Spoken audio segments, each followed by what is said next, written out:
Hey guys, welcome to the podcast. My name is Michaela Gatewood, and this is lifesaministory. So let's talk about it. So today I have a special guest for you guys. Her name is Kindra. She's a really good friend of mine, and she's going to talk to us today about the topic of Christian dating. So everybody, let's welcome in Kindra. Hey. Hey girl, it's good to have you here. It's good to be here today. She has came with her sword, guys. She got her weapon. She got two of them. She is not playing, okay? We are on the topic of Christian dating, and so it's about to get real. We're coming from the Bible, biblical, evidence and biblical the experience of being a Christian and what that looks like when you're dating. So can you tell us who you are and what you're passionate about? Okay, so my name is Kindra Redix. I am a owner of Savvy Selections by Kindra, and I'm passionate about helping women get more savvy in their lifestyle. Also, be active. That's one advocate. That's something that we as people don't pay very close attention to, because our temple, God told us that our temple is supposed to be important. It's supposed to be nourished, and by us not exercising, not moving, that tends to mess with our mental and our physical and our spiritual, because we need all three of those to be balanced. So that's the reason why I advocate for other women. And I started an Active Sisters group, and that's what we do in that group. We do all types of things. We exercise, we go hang out, and sooner or later we're going to start studying the Bible together. Yeah, that's really good. That's actually how I met Kindra, is through the Active Sisters. So like she said, it's a lot of just being active. It's a community, it's a sisterhood, and I love it. And that's how we got to really get close and know each other. So let's just dive into it. Okay. So Christian dating, this is on our relationship series. So if you've been following, we've been doing different topics on relationships. And so today it's about Christian dating and what that looks like. And so, Kindra, how has your relationship with God shaped the way you approach dating and relationships? Whew, man, I remember it took me a long time. Okay, this is not no walk in the park. I could say that it probably took me 3 years ago, and my relationship with God has transformed since I moved here to Little Rock. I would say it transformed when I started going to St. Mark Baptist Church. Like, I grew. They say you grow here. I grew at St. Mark. But being able to submit myself to God, Him being my everything in life, rather than focusing on guys or on other things in life, I had to completely put my all in Him. And that is what made me focus more on the life that I'm supposed to have for Him, like what I'm supposed to be doing for Him, what's my purpose. And through that, I'm able to, I'm healed. Everything's good. I'm ready, to be with someone. So that's just the moral story of it. You have to be able to completely give your life over to God, because it's not your life in the first place. Right. I mean, this body is not mine. It's God's. I'm just borrowing it until He comes and gets me. Right. It's really important to first, I think, have a relationship with the Lord first before committing to, someone else. And so that kind of leads me to my next question. Do you believe dating as a Christian should look different than dating in the world? And if so, why?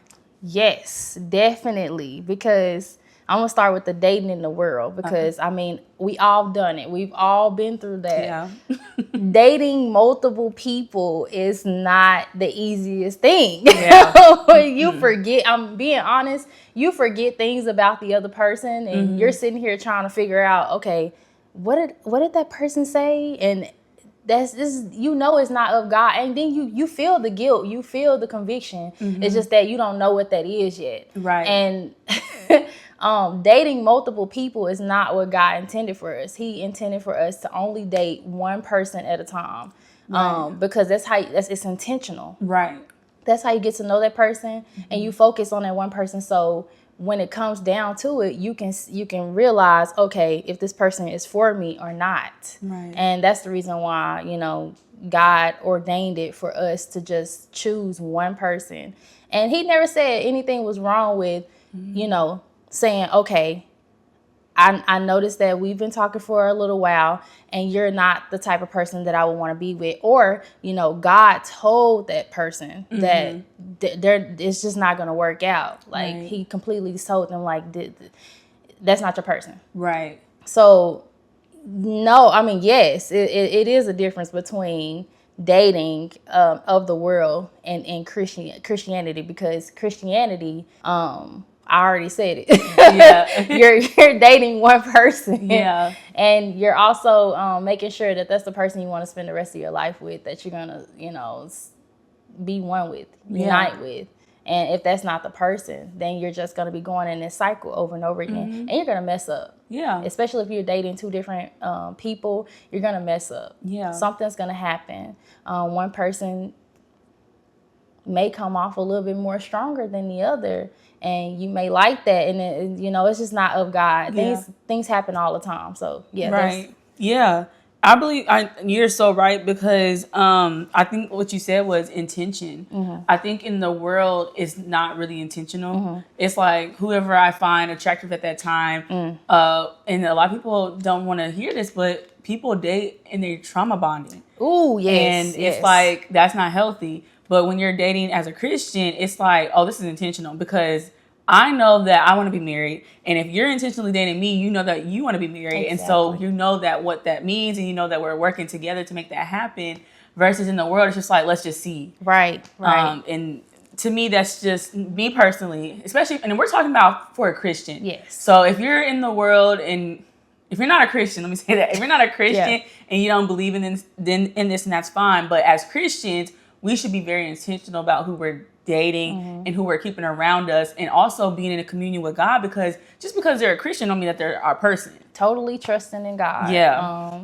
Totally trusting in God. I have to keep saying that, because God will tell you have to be patient. You have to ask God if that's the person for you. So and wait. Yeah. So as long as you wait on the Lord, it says that in the Bible, you have to wait on him, because if you go on your own understanding and you do what you want to do, it's going to be 10 times worse. Right. And especially if you already have issues with having sex and just any other thing that may go along with having a relationship. Because I've been through it. I've had trouble with when I was in a relationship where my focus was on that person and nothing else. It was like they were my whole world. Right. So I just say, wait on the Lord and let him tell you who your person's going to be. Yeah. Yeah, definitely. And if you don't, then like you said, you open up the doors for more problems, because one thing about the Lord, especially if you belong to him, he's not going to let that last too long. And sometimes he has to allow you to get broken for you to know, like, okay, it's time to go. And like you said, taking that time to just be like, okay, let me wait on the Lord. And while you're waiting on the Lord, he's healing you. And that's what you want. You want to be healed when you go into a relationship. You don't want to just be hopping from different relationship to different relationship, because now you're carrying other stuff that you've never been healed from to that other person. That's not fair. It's not fair. So you're not giving it your all. Right. And you have to be completely healed from all your situations, because it won't be fair. No. They're not going to get the real you. Exactly. Because we think that, we real, we know who we are. Right. But when we're in Christ, we're totally different from who we were before. Because we weren't holy. We were unclean. Yeah. And we weren't living for God. We weren't. Yeah. Yeah. Okay, cool. So Christian dating can feel confusing between faith, culture, and personal desires. What do you think makes dating as a believer uniquely challenging today? Like, what's the challenge of being a Christian and dating? What's the challenge is when you think somebody fine, they fine. Like, and you can't go off of that. It's not about the appearance. It's about the person and who they represent and who they living for. You know, you can't just sit there and say, you see this guy that's right in front of you and you think, oh, well, or God or female, if male is watching this. Yeah. Yeah, we have a little bit. Yeah. So I just say that you can't just go off of what you see right in front of you. And you can't go off of that smooth talking either, because they can talk a good game. Yeah. But yeah, they can. It's a hard pill to swallow when you find someone that you think is your person. Yeah. And then God tell you real quick that it's not. It's not. That's why it's better to get the questions, the deep questions out the way in the beginning, learning that person, knowing who they are before you put yourself, your all into it. Yeah. That's true. And like you said, like being upfront, like, and I think that just goes back to intentionality. Yeah. I feel like for many Christian women today, is they don't want to wait. No. They want to rush through it. They want it right now. They want marriage right now. Right now. And then they end up taking counterfeits. And they end up settling as well. They end up settling. And then they realize, they see the bigger picture. The Lord was trying to keep them from that. And I'm sorry, I just, every time you say something, I think of something else. That's okay, girl, it's like they see the bigger picture and they're like, dang, I should have did it the way God told me to do it. Yeah. Because God always has more and better for us than what we think, what we can even imagine. Yeah. So, yeah. He does. And I feel like that opportunity presented itself to me a couple times. But even in the recent, it was a guy that looked the part, looked like he was somebody that was a potential. But then it was like a little thing that was like, it was a little thing that was a big thing. Something that could be overly missed, because it goes back to, just because everybody says they're a Christian, don't mean that they're serving the Lord. And just because everybody says, oh, I praise God, it's like, well, who is your God? Exactly. And he was, not really what I wanted. And I told God, I said, that's not what I asked for. And it's not to be like, it was really for me. It was really for me. Like, I'm talking to God, having a conversation. I'm like, that's not what I asked for. And he was like, good, because I had prayed to him. I said, if this is the person that you want me to be with, or just even entertain, because it didn't even go that far. Yeah. It was just like, hey, how are you? Can I get your number? And then we kind of started talking, and then things kind of started being revealed to itself. And I was like, that's not what I asked for, Lord. And I think the Lord was like, yes, exactly. Keep waiting. That is not the one. Don't settle. Even if it comes a little close. If it's not good, it's not of God. Like, it has to be perfect. See, that's why you have to submit to the Lord. Yes. Because our spirit can be weak. Yeah. And as long as our spirit is strong, as long as we're in our Bible and we in it deep, we with the Lord, we love the Lord, we on fire for God. Yeah. He ain't gonna never lead us astray. Right. So believers trying to be with unbelievers. Right. And I don't know if there was a question that you had about that, but it reads, and I'm in the NLT Bible, it says, don't team up with those who are unbelievers. How can righteousness be a partner with wickedness? Yeah. How can light live with darkness? What harmony can there be between Christ and the devil? And it makes so much sense. I mean, when I think about it, here's a scenario. A woman is a Christian, let's just say that, and she yokes herself with the unbeliever. He may be of a different religion, but he's still an unbeliever because he doesn't believe in God. Right. He don't believe in God, because there's only one God. Yeah. So, only one. And when the time comes, they get married. They already having sex, and when the time comes, they get married. They have children, and she thinks that he's going to come over to her religion. Yeah. Well, he's the leader. Right. There it is. If he's the husband, he's the leader. Exactly. So she follows him. She submits to him.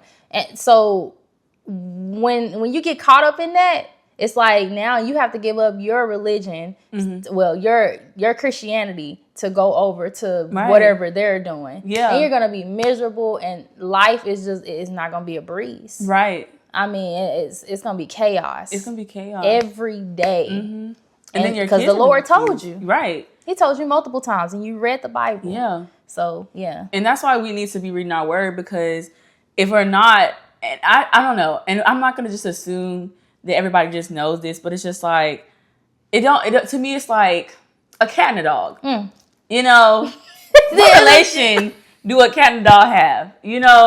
I mean, yes, they can be friends, they can be cordial, but that's it. Like, that's how I look at my faith.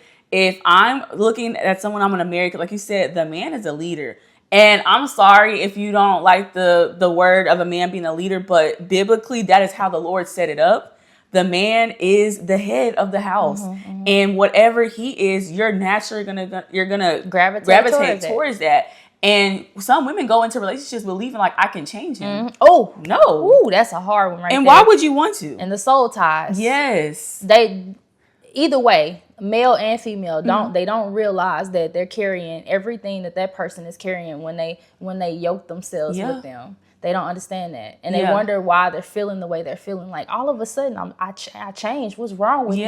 Or I have mental issues. It's from the other person that gave it to you. It's a transfer. It's a transaction. It's a transactional. Yeah, really, it's a binding law. Like because in the Bible, they didn't use rings. It's as one. Soul ties. They didn't use rings. They didn't have. Well, they had ceremonies, but they didn't use rings to signify that they were married. They had sex. To do. They did what they needed to do, and that meant that they were married. Yeah. So if you think about all the people that you've done the do with, exactly, that's legally crazy. It's everybody. You're married. I mean, I read up on it. It was a research, and this is very quick. Yeah. How they say that. It's really just the women. Well, man, it's hard on us. Oh yeah. When it comes to having sex, because it says that when we have sex with a man, our DNA, we get their that is crazy how we get their DNA and it stays in us. Yeah. Every male that we've had. And that's why we go crazy. That's why we go through depression. That's why we have to be on medication. I mean, it's so many things. It's so much that can happen to us. But it's not fair. Yeah. But that's the way God created us. That's how He created us. So we were all made to be with one, and that's just what it is. And people that try to trick themselves and say like, oh, I can't just be with one person. I feel like you believed a lie. You're believing a lie, and that lie is becoming your truth because you're not supposed to be with multiple people. That's right. And that's what comes, I think, with self-control, like the fruit of the spirit, self-control. And I think I spoke about this before, but just knowing, like, if you know, like, if you're being honest about you, don't put yourself in predicaments. And that includes relationships. Like, I wrote that down on one of my sticky notes. Really? I didn't even have to say that. She said it for me. Yeah. Like, don't put yourself in situations. If you have no self-control, do not put yourself in a situation, especially temptation. If you can be easily tempted, then that person that you're talking to, they should understand that there has to be boundaries set, and those boundaries have to be in place, and you have to keep those. You have to keep that, because you can't go outside of that. You have somebody that's trying to inch their way in, and they know you can be tempted, and they trying you, then that's not your person. You need to leave them alone. You need to flee. And you need to go straight to the word. Straight to God. I'm telling you. Straight to the word. Because you can't do it by yourself. Don't think you can sit in it. You can't sit in it. You can't sit in it. Because you did not come from a Christian background. I did not. So how was that transition? Because you have the experience of dating as a non-believer. Yes. And so how does that change? It was hard. Okay. It was the hardest thing I could have ever done. Because my thing was, when I was in a relationship and I was trying to figure this thing out, figure out who God was. Yeah. In a relationship where I was doing stuff I know I wasn't supposed to be doing. I was starting to get convicted of it, and he was taking things away, and he was pulling me away from things. Yeah. And at the end of it, I started doing the Daniel fast. Okay. I started that 5 years ago. Wow. And I was doing it every year, and I was asking God to remove things out of my life that don't need to be there, and He did. Yeah. And it came down to the one thing that I loved at that time, and that was just, I loved attention. I loved attention from any guy that I was with. Yeah. And that involved me having sex with them. So He removed that as well. He took the desire away from me. Yeah. And so that, I always talk about when people are gonna live for God, and they have to live. I mean, when He wants them to truly live for Him, He's gonna take away the thing we love the most, and He's gonna be like, okay, I took this away. Now you can fully focus on me, and that's it. Yeah, that's where it was for me. Yeah, He took it away, and then I just completely fell on my knees and I cried a lot during my fast, and I just completely put my trust in him. I said, Lord, I know now that it's all about you. It's not about me. Right. Wow. So. That is amazing. That is so amazing. And I don't know, I've told you this. I'm just like, I just really admire, and not like I love the fire that comes from people that don't grow up in the church. Because I grew up in the church. I have a dad that's a minister and that's always been preaching. I have uncles. Like, I've been in the church setting like majority of my life. And then it's like, as a Christian that's growing up in the faith, I feel like it's easy for us to slack off because we've been doing it for so long. It's because it's not a choice. It's not a choice. And for people that don't have that experience, they come in and it's just like, I feel like I learned from y'all so much because, and not that y'all different people, cool. We're still believers, but it's just cool, like, I feel like I learned so much because it's just like, y'all have an experience that I don't have, like I had my time where I kind of, strayed away, but I came back, but it was still, I feel like it was easy for me to come back because that's what I was rooted in. Yeah. But then y'all have this big life choice to follow something completely different from what you ever learned. Different, yeah. And I just think, and I know the Lord just loves and that. not knowing, just learning how to trust in him. Yeah, that's amazing. And people that have trust issues, I know that's even harder for them. Yeah. Choosing the Lord. But I think that's why is we have a fire. It's blazing, and there's so many things that we want to do for God. Yeah. It's because we chose it. But even though you didn't choose it, though, you still choose to live for him. Yeah, that is true. So either way it goes, you still got a fire for him. Yeah, it's still there. It's still there. Sometimes it be a little. And that's for everybody. Let me God light that back up. Did I just tell you what you doing that for? You're not supposed to do that. When it comes to Christian dating, how do we balance following God's will with our own desires and expectations? Our own desires, they ain't our desires anymore. if we live for God, they're not our desires. We have to give our desires to him so he can come back with the desires that he has for us. Right. So I don't see that being, our desire. I mean, yes, we desire what he wants for us. So that's what I'm always looking at. God, how can I do this? Or how can I be more like you? And when it comes down to it, courting, I feel like you're gonna have to fast a whole lot. Yeah. And can you tell people that don't know, what is courting, especially in 2026, not 2025, Lord Jesus, 2026? What is courting? Because that's a old school term. It is an old school term, but courting is when you're dating one person and you intentional about it, and courting is like there's no set time. There's no. You gotta get. Well, actually, courting, most people get married quickly. Okay. Because you're very intentional. Yeah. You ask the questions. You've done the work with that person, and courting is completely following God. Yeah. God's way. So it's not hard, but it's not common sense. It's just. In the old days, when they had one person, they stuck with that one person. Right. They didn't, even if they weren't even married, they still stuck with that person to the very end. There was no divorce. Yeah. So when you're courting, you're devoted to that person. You're devoting yourself to that person. You're praying for that person every day. Your life is around God. Yeah. You're having Bible studies with that person, but if that person is not bringing you closer to God, then it's not a courtship. It's just someone that you're just talking to. Okay. Yeah. So it has to be.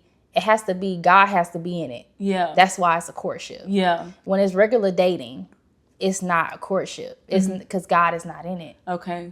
So that's what I have to say. Everybody's courtship is different, though. Okay. Like boundaries, certain things that you're not gonna do. Okay. In that courtship, because with dating, everything's on the table. Yeah. You do whatever you want. There is no boundaries. You kind of just go with the flow. Yeah. But with courting, you don't go with the flow. Yeah. It's very set up. Yeah, it's very set up. It's very planned. Okay. Y'all talk about everything. Okay.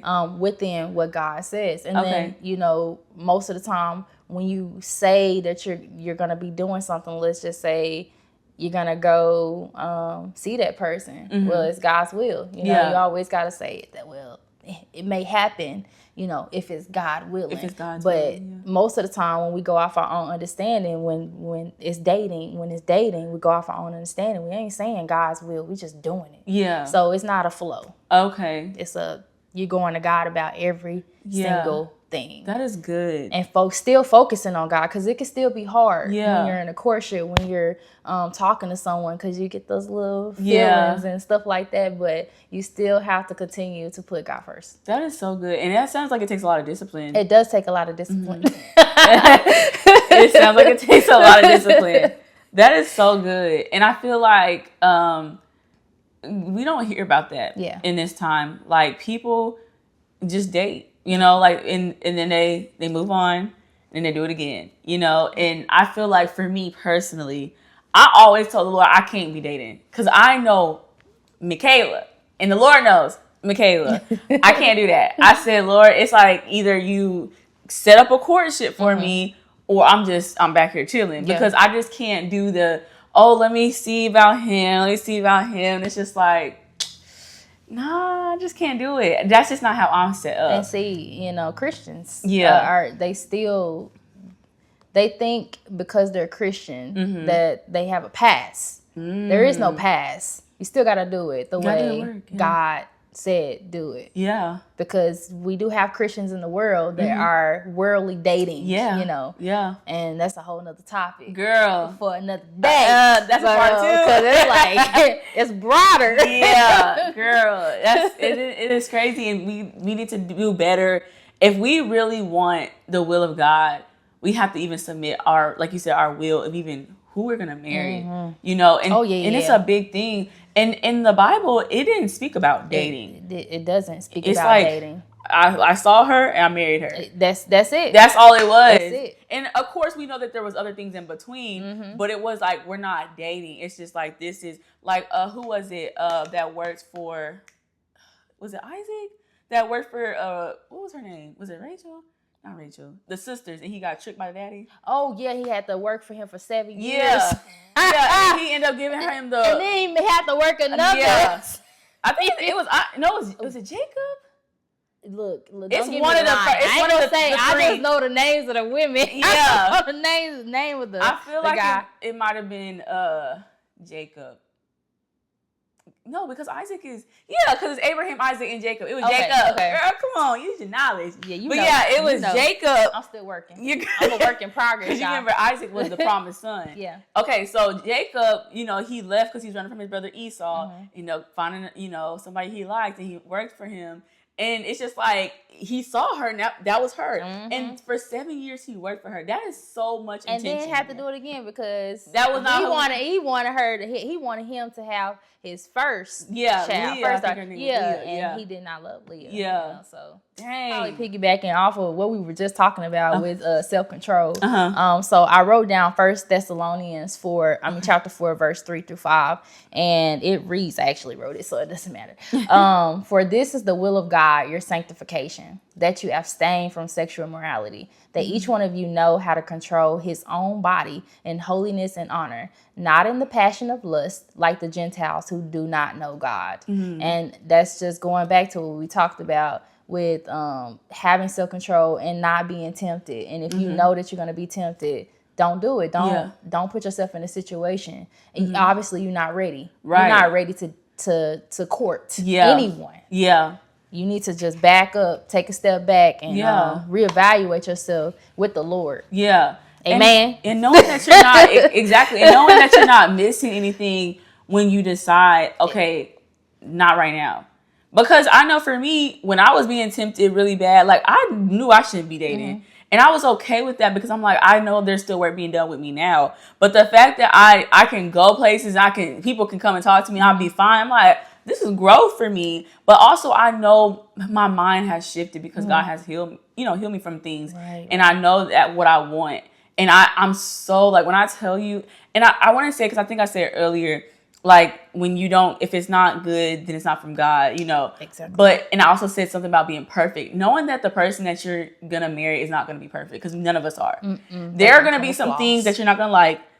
I mean, but we all have things about us. We Exactly. all have flaws, and that's okay. But I think there's something like, what are you willing to live with? And what are you like, okay, that's a non-negotiable. That's off the table for me. Like, we need to make sure that we're not looking for the perfect person, because no one's perfect. Within that, you have to be,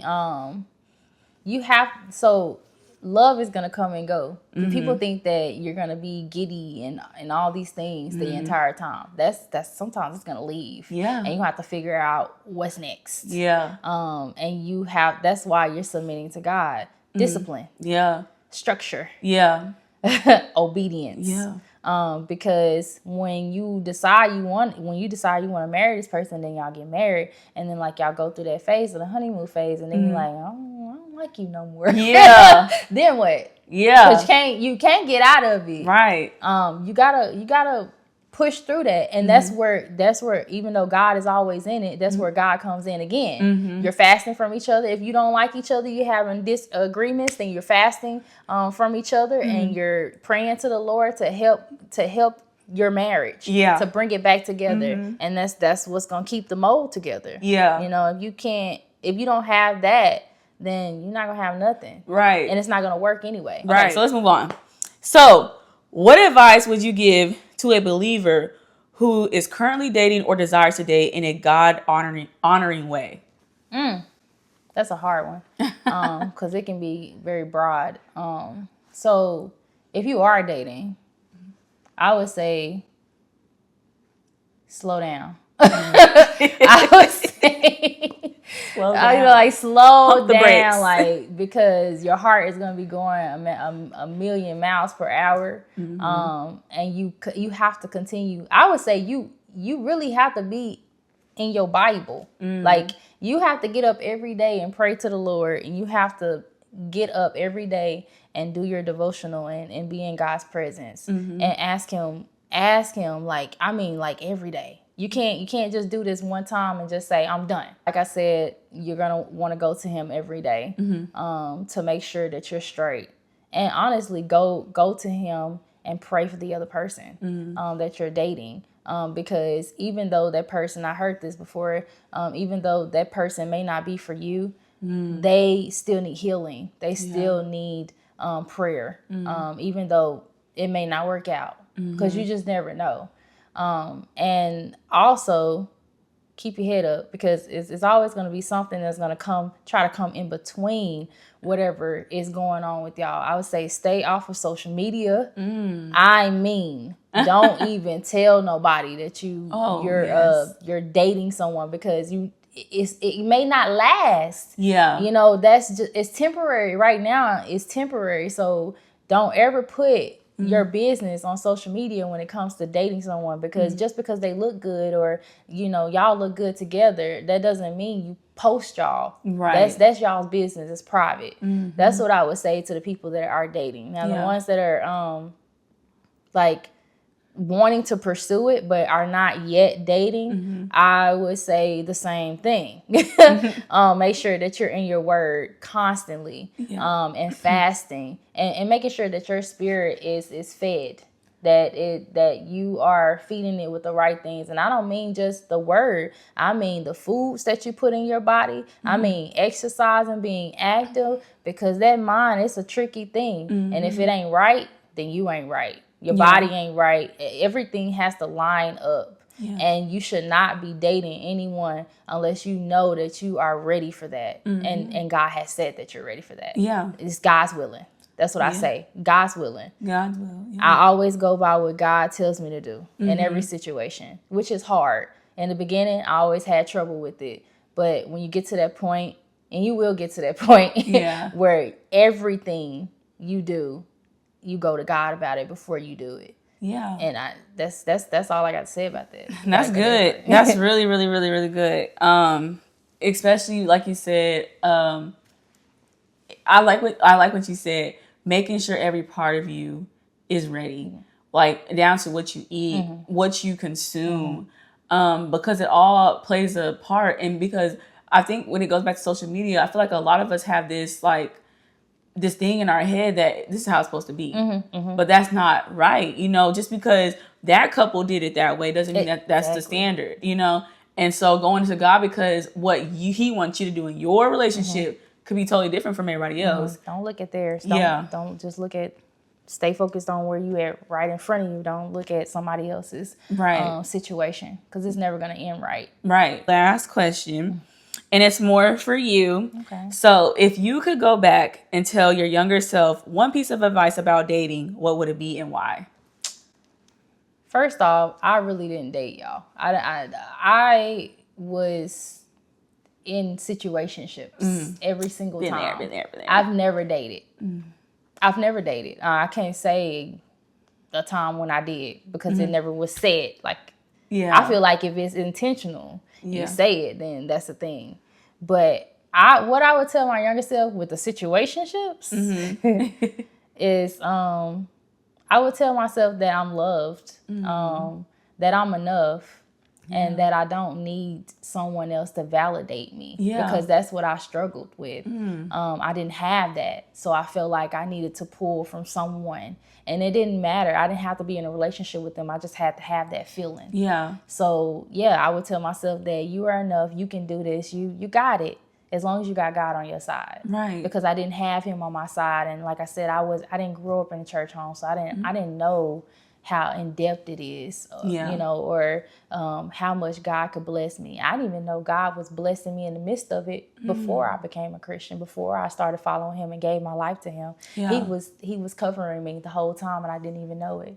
Yeah. So many times, I'm not gonna lie, I could have got raped. Wow. So many times, I went to my friends, their parents were molesters. Wow. And I could have got raped, but it didn't happen, because he was always there. He was always saving me. There's a lot of predators out there. You never know. You never know. But wow. I never had the issue. And I think if I would have had the issue, I probably would have been further off, and it probably would have took me longer to heal from that. But I thank God. I thank God. I'm always thanking him. Yeah. Always. That is so good. And I think somebody needs to hear that, like what you said, that you are enough. You are loved. Even in whatever you're at right now, because I feel like sometimes we feel like we have to get to a certain place, a certain status for us to, think that we are something. But God says, even now, like, you are loved. Like, before I created you, the fact that he created you and put you here, you're loved. And you are enough. You don't need no man. You don't need no woman. You don't need nobody to tell you that you are enough and that you are loved, because you just have to know for yourself. That's that self-love. That's what's taking care of yourself. Through your word will tell you, if you're renewing your mind with your word, okay, despite this, despite that, I am enough through my flaws. And the fact that the Lord loves us through our flaws, he is love. And that's what we got to get back to. He is love. The Lord should be your first. Well, he's my first love. He should be your first love. That's it. He should be your first. I'm about to put myself out here. I remember one day, I think it was around Valentine's Day. It was like probably 2 years ago. And I didn't have no date for Valentine's Day. And I just really wanted a date. And I kid you not, I heard the Lord say, cook a dinner and I'll have a date with you. And I could cry to this day. I had it written down in a journal. And the way the Lord just came to me, it was like I had the candles lit and I was just eating, like, I had like some rice and some chicken or something like that. But it was cute. And I had my little wine glass, but I had put lemonade in it. And, it was cute. That is so cute. Girl, and I remember the Lord saying, like, I will be your date. Because I was down bad. I was like really sad about it. I had a small little tear right there. I was just I felt that. Because I've never had that before. And I was just like, I want the Lord to be my first date. And I guess the Lord said, this is the standard that I want you to have. I want you, and I had like my worship music in the background, and he was like, tell me about your day. And I'm just like, oh my gosh, I'll never forget that moment. It was the most beautiful thing. And that's where I felt like, okay, he cares about this part of my life. Because sometimes I feel like we put God in categories where we just think he just wants to bless us with money and, a good job. But he's like, even down to like the things that bother your heart. Like, he knows our desire to be married. He knows that I desire these things. He's like, but in the time that we're waiting, I can give you this. Yeah. Girl, it just changed my perspective. Confidence came back. Your inner confidence. Yeah. And you felt beautiful. Girl, that's another thing. I was talking to, like, I I know that I'm beautiful, even though I may not look like, okay, I got a little, honestly, I used to suck my fingers when I was a little kid. Okay? Aww. And then my mom didn't care. My dad did. He was like, you're going to mess up your teeth. And I did, obviously. And I have a tooth that goes back a little bit. But, you know, I still feel beautiful. Like, I still smile. Right. Everybody says I still have a pretty smile. You have a beautiful smile. And I love my femininity. I love being natural. And that's what it's all about. You don't have to fit the mold. Man, that's ever changing. Yeah. Right. I just put out a blog post about that. Yeah. But you're going to have our stuff linked down below, guys. I just believe in just being you, being who God created you to be. Don't be like everybody else. Stand out. Be different. Be different. That's what being the same. Trying to be like someone else is so boring. It is. And it is just so it's overkill. Like, stop doing that to yourself. Because you're miserable and you're not happy. Yeah. And you're living this life that's not even yours. Right. Like, I don't get it. Yeah. Like, and I mean, I do get it. I was like that. Right. But once you realize that you are enough and that you are beautiful and the Lord loves you. Yeah, he does. He loves everything, and he's in the details of your life, and he cares so much. And that's why we've got to make sure who we connect ourselves to aligns with the Lord, because I've even talked to God about my friends, and I'm like, okay, who is in this season for my, because you have people that come and go, they're seasonal, but who are the people that stand out? Right. Who are the people that can help push me into where you want me to go? We got to be intentional, and God, he cares about all those things. He cares about who you're with. He cares about where you're going and who you're going with, what y'all gonna do when y'all get, like, he cares about all of those things. Because, and I'll speak it to my ladies, because I can't speak to a man because I don't know how y'all feel. But for my women, you are God's daughter, and that's what you need to remember. He cares about you. He took his time when he created you. Okay, he had to put that man to sleep, and he pulled from him, and he said, "I'm gonna take my time and make her beautiful," and he did, and he breathed life into her and called her a helpmate to her husband. We are special. We are very special, and we are needed. And just because we are helpmates don't mean that we helping every mate. Okay? We are one. We have one man that God has ordained for us, that we are going to be united with, and we help him. And the Lord helps us together, and then we have a family, and it trickles down, it keeps going. So you are loved, you're his daughter. He cares about every detail of your life, and nothing that you're going through is unnoticed by him. Every tear that you have cried, he has it. He has it in his hands, and if you call on him, he will comfort you. He will be there for you. So you are beautiful, sis. We love you. Yes. You are loved, and always remember that. No man got to tell you that. You got to know that for yourself. Exactly. So, but yeah, anything else before we close? Man, she closed it, okay? I don't even know if I can top that. But yeah, just piggy off and back off of what she just said. It's a healing process. We're always constantly going to be learning. And I feel like we need to stop trying to be someone we're not. And when we realize that, and when we slow down, honestly, you're probably not gonna slow down until you hit your 30s. That's when you really gonna feel that's why I feel like I just slow down. Yeah, like when you feel like you finally don't care about as much as you thought you did back then. But you just gotta keep going. It's a cycle, and then you gotta keep living. Yeah, you gotta keep living. And because your 20s, you're going to be trying to do everything. But then you're going to get in your 30s and be like, what was I thinking? Yeah. And then we ain't there yet. Yeah. She's 30, I'm 31. And we not there yet, but we probably going to hit 35, 36 and be like, let's travel. Right. I want to go do everything. Don't try to be like everybody else, because you not the same age as the other person. Okay, they may be, prettier. Who cares?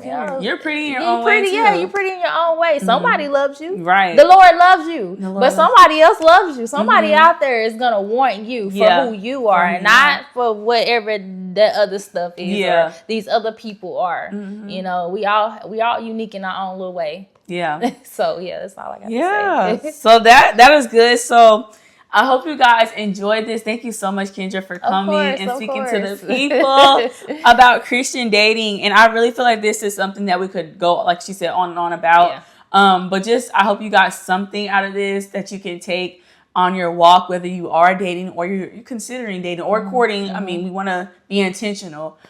So yeah, that's it for this episode. Make sure that you guys are watching the other or listening to the other episodes on Spotify. Everything about Kindra will be linked down below in this description. And I see you guys in my next video. Bye.